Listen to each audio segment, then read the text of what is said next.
Hello and welcome to the Fish House Nation podcast. Today our guest is a familiar one. It's Brian Brosdahl. Welcome back to the Fish House Nation.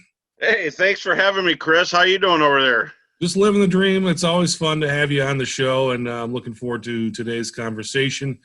In a typical year, Brian, you've started the season with the Bro Road Show, driving all over the place, visiting with people in stores and hanging out. That's kind of something that you seem to love to do, and I think the people love to meet up with you. But this year, it's the College of Ice, and at this point, it's wrapping up, but you still have a few January shows left. Tell us a little bit about the College of Ice. Well, with the Bro Roadshow, I couldn't go for obvious reasons out there. I'm a healthy guy. I don't want to be typhoid bro, dragging stuff around to people.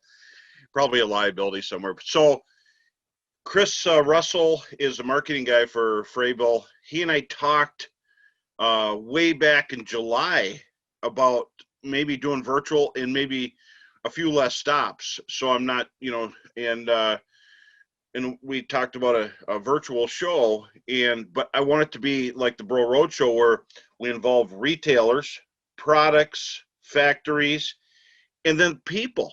If I can't talk and see people, because I'm a people person, if I don't care who or where someone's at, I want to hear their story, talk to them, because that's what I like to do. So we kind of garnered it around that. And he's like, okay, we don't want you to have to carry the heavy lifting. We don't want you to be worried about making this work. So we brought Steve Pinaz on. He's been around forever. He's great at media and getting things going. And then he has a producer, Kai.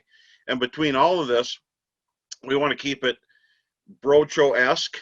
We want it to be laid back, because that's how I roll. And then, but still get it done. And I love it. It's a fun show. It turned out great. And instead of just doing a point and shoot, we wanted to make sure it was professional. And if I had to run the whole show, it probably would look like a small bait shop in the middle of nowhere. But so it's really cool. College of Ice took its own form, and we've even had Kevin Van Dam on there. And, I get to talk to him when I do shows, and I've met him in Michigan, whatever. But, we got to corner him for a while. And we had Cuz Strickland from Mossy Oak. Now, he doesn't ice fish, but he's hilarious. The guy's hilarious, and he had one ice fishing story, but I want to bring in pros. There's people trying to make a living guiding, like me, but and then they're sponsored and stuff. So we kind of make it for everybody, and it's wrapped around the Bro Road Show, and I think it's working. Yeah, very cool. I've heard a lot about it. A lot of people talking about it. What are some of the advantages and disadvantages for you with the College of Ice compared to your typical Bro Road Show? Well, with the Bro Road Show, I could go to stores and meet people, and right there, they get to talk to me right there, and that doesn't exist anymore. Even though it's anybody could do it, nobody wants to, and we want to, and so we're odd ducks. And Heather comes with me, otherwise I probably wouldn't see her. and I don't want to come home and find another husband sitting there. So she goes on the road with me, and she loves to fish and talk fish, but she makes sure that I'm on time, because I tend to talk to people, and all of a sudden she's like, we gotta go, and I'm like, okay, and I leave. But so I've been all over the place. I've been from here to Vermont, New York, Connecticut, all over, and we've shrunk it down a little bit to Michigan, Iowa, Dakotas, and then Minnesota's the core, because it's the number one ice state there is. But Michigan's pretty big, and they're cool, blue collar, super cool people. And I remember a lot of faces. I don't remember every name, because people don't introduce themselves by their name, but just love it. And it's like having an extended family out there. And I think it's good for the industry. I thought I just did it because it's something I wanted to do, but it turned out to be good for the industry, and that makes me happy. Yeah, let's talk about that a little bit, about the industry. We had almost no shows this year. There were a few, but I think companies are pivoting to different ways to showcase their product this year. What do you think the future of shows is? Because I think people are seeing that there's some different ways to be able to get their message out and talk to other people. Yeah, the thing is with shows, in order for the show makers to make money, they have to jam as many people as possible in. And I remember the St. Paul Ice Show was so busy sometimes. It was definitely, we were stuffed in there, and even in the booth, we could hardly move. And, there was always somebody that got a flu or something in the past shows that were like, wow, you were next to me and I didn't get it, and stuff like that. So, but that always happened before, but now it's different.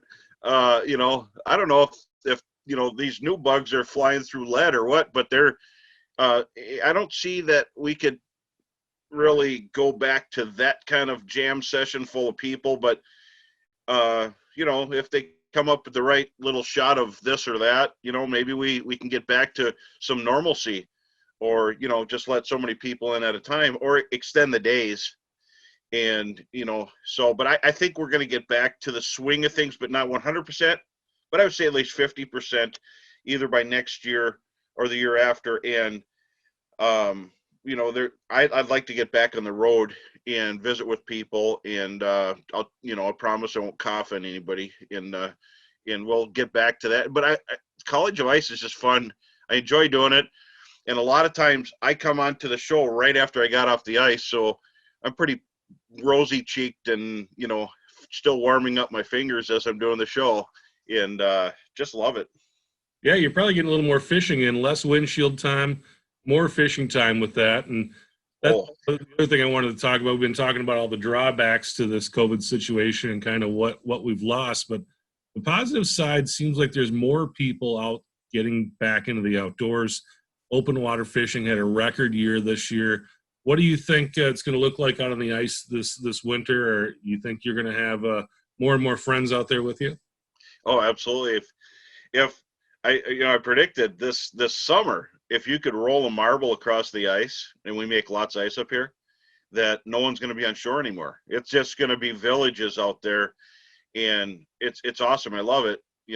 As long as some fish go back, but with fish houses, there's thousands of houses that run up and down the roads in my neighborhood, and so I always wish the best weather for the travelers, because you're pulling an RV on black ice with snow, and stuff does happen. So everybody be safe up there. But I think that we're going to see epic amounts of people. We already have. Any place they can get out. Red Lake, they actually closed because there's too many people out there. They closed it down, and it's great fishing. But now other lakes are starting to get ice in. Red Lake is the get out there right away, and it's kind of a social thing. I was on Red, and it's pretty cool. And I've met some of the people there, and some didn't catch anything, and they still had a good time. And others caught a lot of fish. And if you're on that little bubble, that little spot under the ice, you could catch, 20, 30, 40 fish. And that, it's not like nonstop, but they just come through in waves, and you get them. And over the course of time, five people catch 8 fish a piece. What is that? 40 fish. But if they go, oh, we caught 80 or 100, I'm like, you got to have the barometer. And I kind of go, 80 or 100 means they at least got 30 or 40, which seems like 80 or 100. I had one trip this past summer, one person I guided, and he doesn't eat fish, doesn't want to keep fish. And he said, take me out and do tournament mode. I want to catch as many fish. We got 57 and in an 8-hour trip.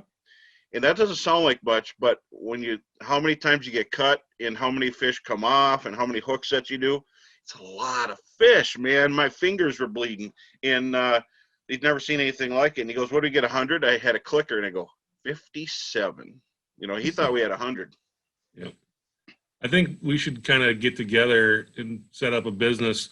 We'll make T-shirts that say "I survived Red Lake 2020." Yeah, that'd be good. Red Lake is one of those lakes. You're like, oh my gosh, it's slow. Did it get fished out yet? And then all of a sudden, a week goes by, and they're biting like crazy again. And I think traffic and pressure pushes fish off. And why do you think Lake of the Woods in the summertime, there's sometimes 3 miles of big fish? When you're trolling, you're literally going 3 miles on your plotter. You're like, I'm still seeing fish. How many fish are out there? And then they punch a road, and somebody gets a nice one here. They get limited eaters over here. As soon as that road comes through, I know they're just moving around, or they're keeping that space cushion.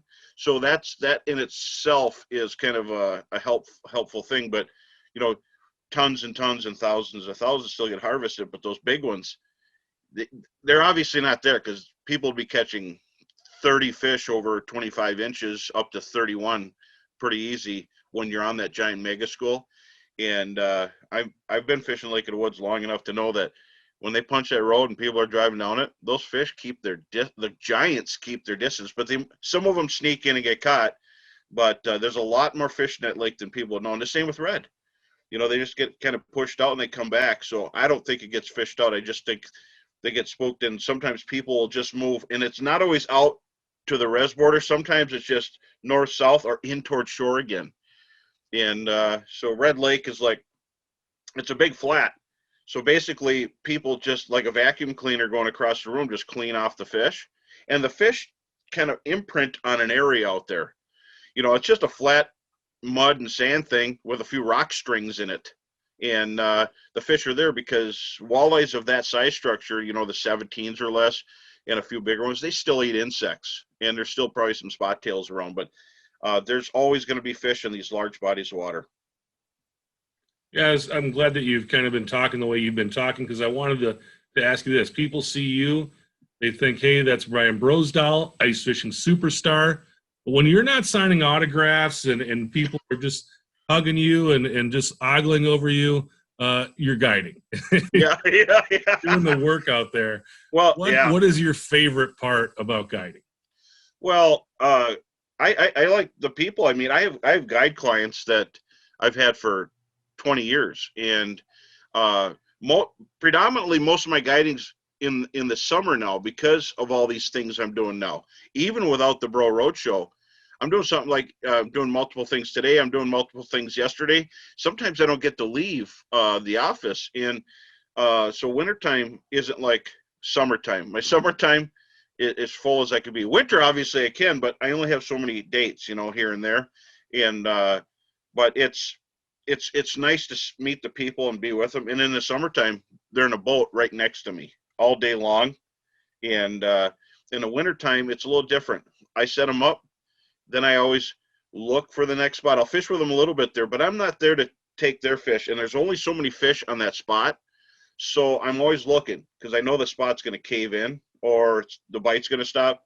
And so I'm kind of perusing around, checking what I know in the area, and then I check back and I go back out. And that's the different thing about winter. That makes it so much easier for them to catch more fish, because we're not in a boat where I can't step out. I'd be in the water. In the wintertime, I can run here, check that. I'll be back. I'm going to check 3 spots here. How you guys doing? You want to move here? I caught a couple big jumbo perch. No, we got half our limit already. Oh, you do? Why am I looking around? Why don't I just come back there? And so there's days like that where I'm looking because I want to make sure they catch fish. And I'm like, the first spot I put them on, you know, there's like 6 holes there, and they've got a pile of fish, and they're like, got any extra buckets? And I'm like, oh, okay, I'll be right there. That's the difference in winter. And, you know, it's getting harder now for people to find guides in the wintertime, because everybody's doing the fish house thing. There's your house. See you later. Mm-hmm. Hey, there's no fish here. Okay, well, I'll check on you tomorrow. You know, that's how it is. And sometimes we'll move houses, but there's a fee now. Okay, I'll move that house. And then the next time, that's another fee, you know. And so I don't really do fish house rentals, but I get more calls on fish house rentals. So there's probably something I should look at, but I would probably approach it from a different angle, because there's a way of being successful. Because when you drop a house and all of a sudden the fish are like 20 feet this way, you have to go outside of the house to get them. And so it's there's no perfect mix, and portables are easier, or being on foot. I like using a small portable, or if it's nice out fishing outside, enjoying the air, and, you know, not in front of a heater. I'm in front of a heater in my house at home.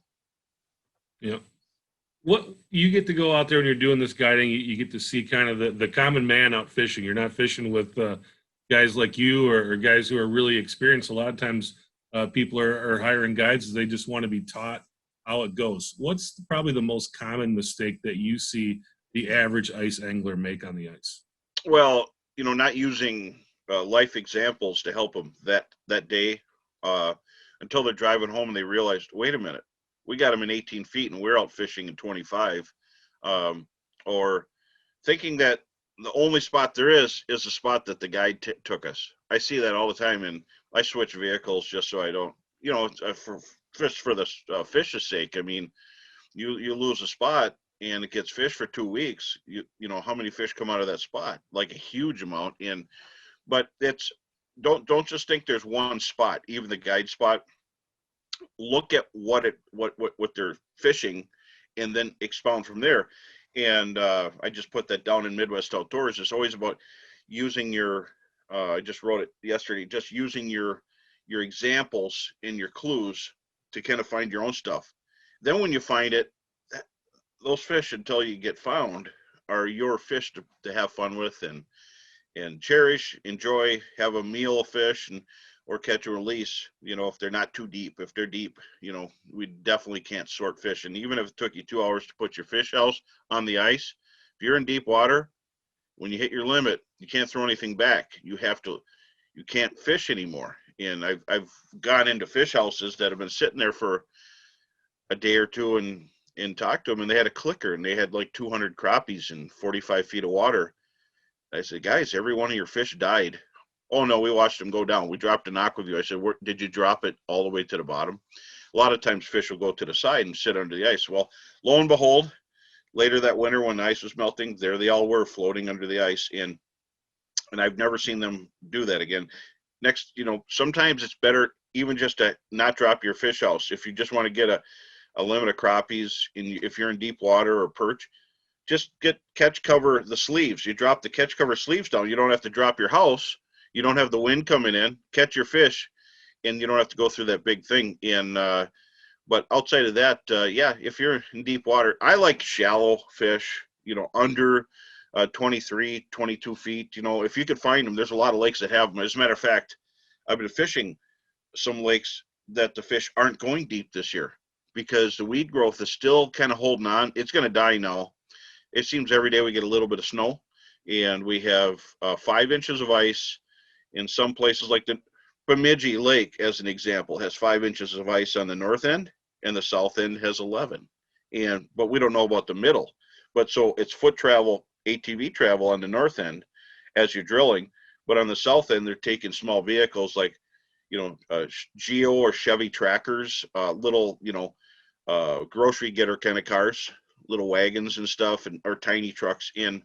So the age of ice is different on different bodies of water, especially big bodies of water. So you got to find the oldest ice.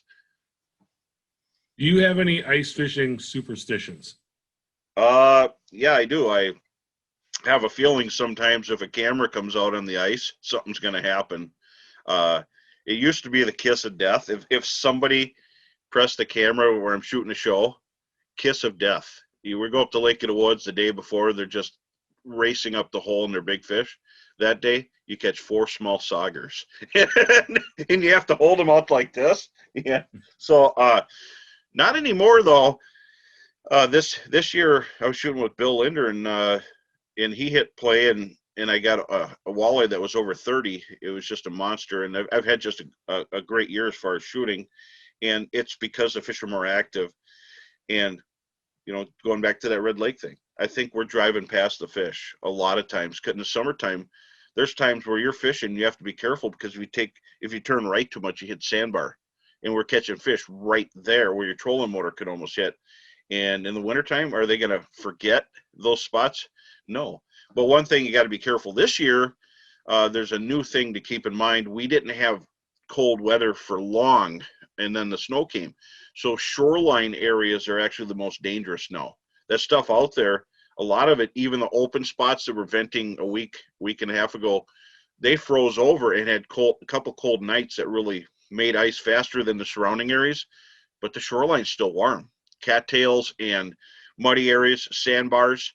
There's going to be people who go through by shore, which is an inconvenience, but you still have to call a tow truck, because you can't pull a house out on your own. So be careful around shorelines because we don't have a lot of frost in the ground, and once the snow comes, It ain't making much frost after that. So loggers and everything go through this grief where they can't get back in the swamps to log. So little note. I know you got a busy day today. I don't want to hold you up too long, but one more question, and that is, what are you looking forward to as the year goes on? Now you're kind of getting ready to wrap up your College of Ice, and probably get an opportunity to get out on the ice a little bit more. What are you looking forward to most? Well, I'm looking forward to kind of getting outside of the area, and not like hugely outside of the area. Fish a little bit more west, a little more east, towards Duluth. I want to go to southwestern Minnesota if I can, and it all depends. If things are spiking, I'm not going to be I'm coming anyway. No, I'm not that way. I'm a very cooperative person, and but I want to just get out. And there's a lot in Minnesota that I haven't fished, so I want to learn more about where I'm at. You can talk about bucket listings.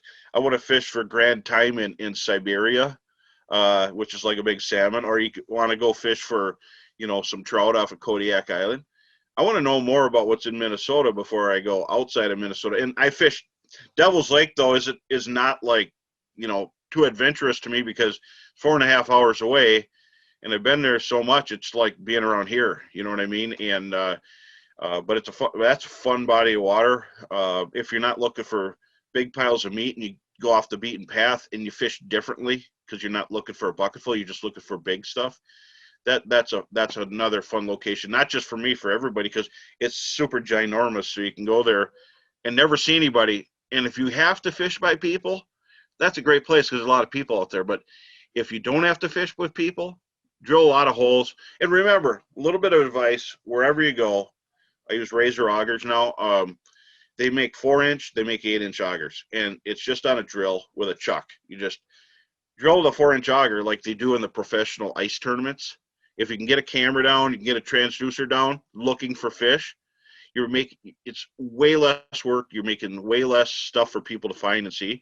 And then when you get to the spot, switch the chuck, put a bigger drill in, and it's not that expensive. You look at what augers used to cost. I mean, $500 or more, and you're stuck with one bit. Even then, I used to take the Allen wrench and change bits when I'm searching and doing when I had one auger. Now, you have a couple of bits. Search with a light auger, like the pros do, and they're even looking for someone to make them a 2-inch auger because that's all they need to get a transducer down. And they don't leave volcanoes either. If you're in the hot stuff where there's lots of fish, volcanoes. You kidding me? Everybody looks for volcanoes. You know what I mean by volcano? They drill a hole and then lift up their auger, and they got this perfect volcano. And when the sun comes out, trust me, it's visible from outer space. I always tell my son we don't want to fish those holes because if there's a volcano left, they weren't there very long. Well, and if you watch College of Ice, one of the episodes, I did tell the story of the dummy holes I made because I found just a gusher of fish, ridiculous gusher of suspended perch. They were all 11 to 13 inches, and so I went out and I made a circle of holes, and I drove around me, and then the next morning, go figure, I was getting followed to the spot, and they passed me, and I was trying to race over to the dummy holes, and they beat me. They started putting their stuff out and had their shoulders up in the air and their hands at their side and put their stuff all over, blocking. And I'm like, so I sat there while my clients are, what are you doing? Just poker game. And then I slid off to just 4 holes that we had. And one of the holes was just insane, and it worked. And then when we left early, we acted like we were trying to move in on them again so they wouldn't go find those holes. It works. That's the only time I do extra holes. Yeah, that was probably a lot of fun for your clients. They probably thought that was a great time. That'd be a good TV show. Play the poker game. We could call it the dummy holes, and then see who comes to them, and then just sit there and videotape it. And when they say, "Hey, there's nothing here," oh, awesome. That's terrible. Well, Brian, it was really fun catching up with you and talking to you again. I haven't talked to you, I think, since St. Paul last year, so it was good to have you on and chat some ice fishing, and have a great rest of your season. Enjoy the ice out there. Yeah, you too. Let's get together and fish. And everybody out there, have fun, get out, and catch some fish. Be safe.